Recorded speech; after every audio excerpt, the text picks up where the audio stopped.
French Polynesia takes a very specific kind of test. There you go. Oh gosh. How was it? It like tickles. Sorry. It didn't hurt, it just tickled so much. We tested negative, and now that was like the very final step that we had to take before we could head off to French Polynesia. We thought it would be very important to kind of take you through all the things that we have done in the past month in order to prepare for this trip. It was very complicated. French Polynesia is not easy to get into right now. They have a lot of very strict forms and requirements that you have to meet and fill out and get approved before they let you in. So the first thing that we did was fill out a health form proving our vaccination status. Yeah, I think the health form was pretty quick, but it was the very first thing that we had to do. And if we did not have proof of our vaccinations, then we couldn't even move on to the next step. So I guess the very first step would be to get vaccinated. Yeah, they don't let you into French Polynesia if you're not vaccinated unless it's for like a serious reason like your health or family or professional reasons, but not just like tourist reasons. And then I would say you should do this. Well, you have to do your health form first because you have to put in your health form ID into the ETIS request, and it takes a long time for them to approve that one. So I would do it as soon as you possibly can because you need to bring the receipt with you because they won't let you on the plane without it. So do the ETIS request as soon as you possibly can, and it takes kind of a long time. Yeah, so ETIS is the very next thing after the health form. The health form doesn't take too long to get accepted, but then immediately after getting accepted, please start filling out the ETIS form because you have to do that within 30 days to 6 days of your departure to French Polynesia. So if you're planning ahead, just do it 30 days before and start filling it out because it does take a long time for them to process your application. And yeah. And then once they do process your application and then they do approve you, then they send you an email and then you have to go back in and pay $50 for like part of their fee, I don't know, program. Yeah, it was kind of confusing for us because we really didn't have all this information. Like we're just learning it as we go. Costa Rica's was a lot easier. It was just like a health form, insurance, bada bing, bada boom, done. Absolutely, but with the ETIS, you have to submit it and then they're going to review it. And then when they get back to you, we were relieved that they even got back to us at all because we were kind of worried because we'd waited so long, but it's okay, they're going to get back to you, but make sure that once they send you the email, you go in and pay. It is 5,000 XPF, that's their currency, which, yeah, like Jenny said, it's basically like $50 when you convert the currency.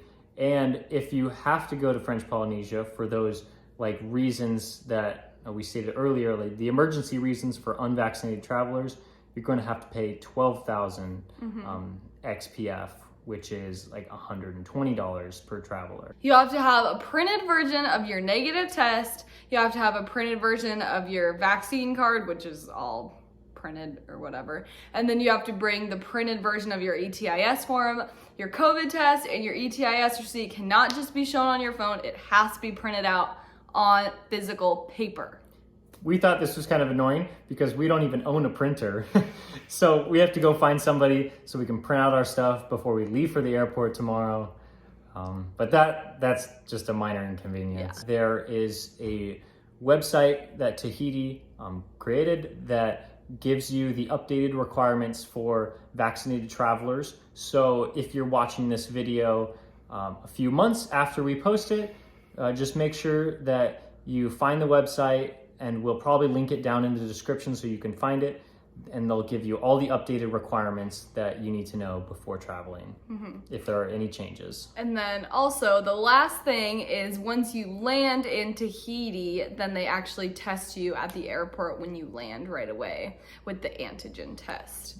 So 2 COVID tests to get in to French Polynesia. Yeah, and so the COVID test that you have to take before going is you're going to either need an RT-PCR test 72 hours before you depart, or an antigen test 48 hours before you depart. And we did a lot of research to figure out the proper test that we need.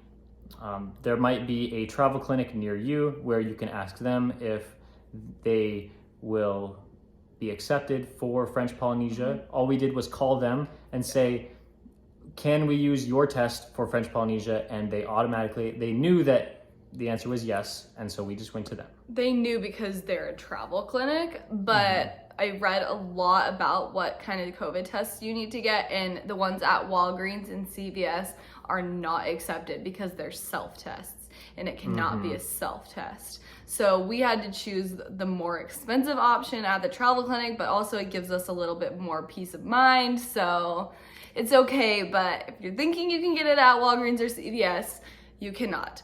Unless it's changed by the time you're watching this, but probably not. Absolutely.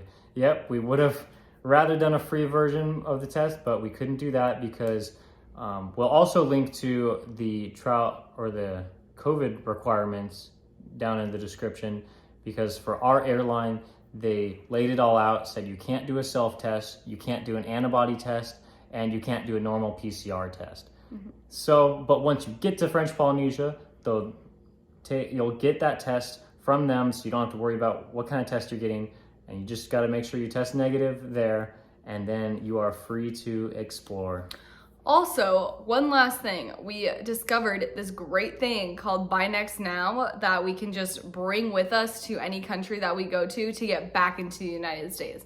So like in Costa Rica, we had to worry about finding a COVID test there. You don't have to do that anymore. You can just buy these little at-home tests that you just bring with you, and you can just do it there. You can order it online, or I guess they have it in like Walgreens now. So that is the most helpful thing that I've discovered. So I hope you guys use it too, because it's really nice. We're bringing a few of those to French Polynesia, and we might be bringing more of them to the next country that we go to. This is very convenient. So good luck with all of that if you're going to French Polynesia.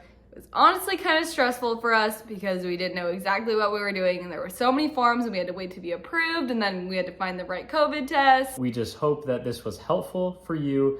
To try to lay it all out to make sure that you know exactly what you're getting into while you're trying to plan out your trip, to make sure that you want to go to the beautiful country, beautiful place of French Polynesia. So good luck, and we'll see you guys at the airport tomorrow.